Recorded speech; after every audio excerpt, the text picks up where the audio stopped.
You open up a double spread of the Radio Times and you look across that whole double page, the sheer range of what's on and what's in there should make people, whatever they think of these stories and this moment and news, the sheer range is impressive, isn't it, of the offer? Yeah, and I think everyone is a commentator when it comes to the BBC because it's all our licence fee and we all pay into it.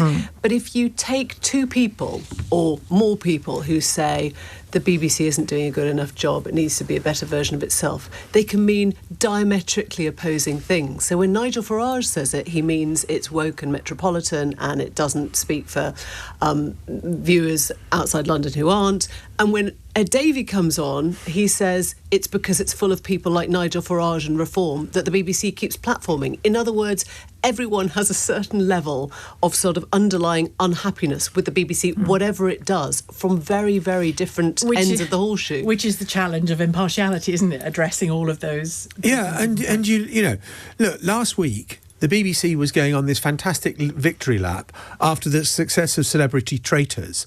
On that same day, it was like a playing out of who was a traitor and who was a faithful in this board meeting where they were absolutely skewering the head of news, Deborah Tenness, who's quit last night, over what they said, what the board thought was systematic failures of impartiality.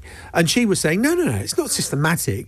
There were a couple of, screw-ups and, we want to put our hands up to it. But don't say that there's something fundamentally wrong with the BBC. What do you think took so long for them to put their hand up to it? I don't know. There is a benign explanation and a dark explanation. Benign is that the chairman, Samir Shah, who's issued this statement today, wanted it to go to the Department of Culture, Media and Sports on Monday lunchtime. That is what it's done. The letter he's just written. The letter he's just written and what your headlines are about. The darker thing is that what the board were after, what Samir Shah and some of the operatives around him were after, was a surrender document from Deborah Tenness saying there have been systematic failures of impartiality, and she wouldn't give them that. And so they waited and waited, and sure enough, nature abhors a vacuum. And Donald Trump, no surprise at all, filled it. And, because of the editing of that Panorama clip. Was it egregious? No. Was it absolutely stupid? 100% stupid. Why wasn't it egregious? Well, because actually, if you listen to what Donald Trump said on January the 6th... He was telling people to go and fight. In the tweet, in the lead up to January the 6th, he said, be in Washington, it's going to be wild. He did say, we've got to fight like hell for our country. Can we just put this in context? That Panorama aired a year ago, November 2024. Donald Trump made that speech nearly 4 years earlier. There was probably nobody on the planet who hadn't already heard the speech that Donald Trump made. He'd already been through an impeachment process. We'd already heard the testimony and the evidence of people who said it was because of his words that I went down. Now, I'm agreeing. The code in television is if you edit, just put a flash, just put a timeline. There are many ways of telling the audience that it's not continuous.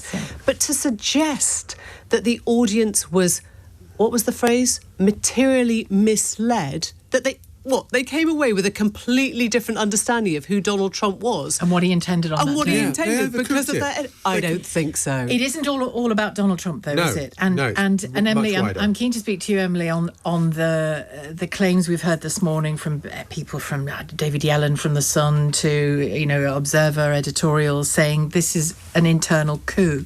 Because not long after you left the BBC, you gave a speech at the Edinburgh... McTaggart, the Edinburgh Festival. In which you sounded a strong warning note about the board and one member in particular, Sir Robbie Gibb. Tell us why you did that. Look, I think it's absolutely fine for the BBC board to have people from all different political persuasions. That's a really important part of, covering the demographic of the country. What is not okay is to pretend that somebody who comes from a particularly political persuasion is somehow an impartiality czar, as if to say that when they say it, then they are actually arbitrating on neutrality. It's not true. And I was surprised by how many people messaged me yesterday and today to say the plotters have won. It sounds melodramatic. It sounds ridiculous when you say it out loud. The coup has happened. The plotters have won. Robbie Gibb has won. What did they mean by that? They meant, I think, that they feared an ideological takeover within certain parts of the BBC board, namely the part that Robbie Gibb sort of organises or channels, along with that leaked dossier by Michael Prescott, which was trying to push the BBC into a more ideological position. Robbie Gibb, let's not forget, was a number 10 spin doctor. He worked for Theresa May in Downing Street. And he ran the BBC's political unit before that. He ran the BBC's political unit. He was my programme editor actually at Newsnight, and he was appointed to the BBC by Boris Johnson. So and he's also played a big role in the starting up of GB News, and we understand from reporting. And now Donald Trump is urging people to watch GB News. Exactly. And he was also part, I think, an important part of a consortium that was helping to buy the Jewish Chronicle for anonymous owners. So it is fine for somebody with a strong political persuasion to sit on the board. What is not fine is to pretend that they are impartial, that they are neutral, and that they then get to tell everyone else how to run their own news. Sheila, I mean, I was with this friend of mine on Saturday who's, quite senior in BBC News, who said to me, there's a coup unfolding at the BBC. And I said, what? What are you talking about? That was on Saturday lunchtime. And then Sunday evening, we saw the results of it, that there had been a coup. And I think the coup has been too successful. I think that the Robbie Gibb, who Emily was just talking about, wanted to take out Deborah Turness, the head of news, but it's been too successful and has taken out the Director General as well. And now the question will face Samir Shah about, well, why has it taken you a week to respond to this? And why did you do this? And why did you allow this situation to develop where you have a subcommittee of the board, which sounds so boring and yes, kind of, I know, but at war with the newsroom. And aside from the politics of it all, small p, big P as well. Can I just say, just to end that, Sheila, we've ended up in a position where Donald Trump is dictating who runs BBC News and how it is run. I'm not sure that's a particularly healthy place for our democracy to be in right now. But can I bring it down to editorial stuff as well, and listeners, viewers, readers, with the website in mind? What did they get wrong? Because if there's been a coup of sorts, fine, we report it, you find out what's been going on, all very important for that big strategic point you just made there. But the editorial content and skill really matters, doesn't it? You know it, I know it, we've lived decades of it when we were at the BBC. And there have been some signal failures there, haven't there? Yes, there have. And, I would say that, again, going back to the Panorama clip, it's stupid. I was in the BBC's North America editor for the whole of the Trump first term. And the absolute watchwords were, be very careful and then be very bold. But you have to be very careful first to make sure you've got all your ducks in a row. You've got your facts lined up that, Trump isn't going to come back at you. And there have been failures. And look, there have been failures over Gaza, and that was part of it, but I don't buy into the general critique that we've seen in this leaked memo, that the BBC was just on one side of it uniquely. No, I just observing it myself and consuming it, I've seen failures in both directions. Exactly. Yeah. I think on the trans issue, there is a point. I think that, there was a sort of corporate capture that took place, that, the BBC... Describing rapists as she. Whatever. All those things, and the kind of admonishments that have been delivered to a couple of the presenters, when someone says a trans woman, in other words, a man, that a male, biologically that is accurate.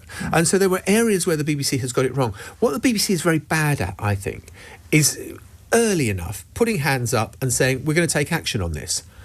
And then things are allowed to fester, which is what has happened in this case, where it has festered, and you end up in the situation where you've got the Director General and Head of News gone. And the flip side of that is put your hands up when you get things wrong, but also show some spine when you believe that your journalists are getting things right. Yeah. Back them. Be the voice that says, actually, I'm really proud of the work that's going on here, as Deborah Turness has done on her way out. But you need to say both of the things you've just said, and she only said one. I'm sure she would say, I don't like bad journalism, but she was saying, I back my journalists. Well, she shouldn't back all of them, necessarily. No, but I think that actually there has been a sort of a feeling at the BBC for many years that actually that the people at the top don't recognise the work that many of the journalists are doing day in, day out. Some breaking news here on this topic. BBC News learned that President Donald Trump has sent a letter to the BBC threatening legal action. BBC confirms it's received this letter and will respond in due course. Does it surprise you? Does that explain why we suddenly had the resignations last night? I think it probably goes some way towards suggesting, that there may have been people thinking this is going to be easier if you two are gone. Look, the threat of legal action, Donald Trump, issues a lot of litigation. His litigation lawyers are never having a quiet day because he threatens to sue absolutely everybody. But the BBC is a publicly funded organisation. I'm very interested to see where the government ends up on this. Does the government defend the BBC and its impartiality, or does it join in the attack with Donald Trump? Because for the past year, the government has gone out of its way not to criticise Donald Trump. And Lisa Nandy was quite complimentary yesterday, wasn't she, before this happened? Yeah, and so, the government doesn't want to get drawn into a battle where it's taking sides against Donald Trump, but surely it's going to defend the national broadcaster. Interesting position. And it'd be interesting to see how people react, the licence fee payers react, because they might actually take umbrage at the idea of a foreign leader wading in. Our licence fee is now going to Donald Trump's pockets. Legal fees. Yeah, great. Yeah.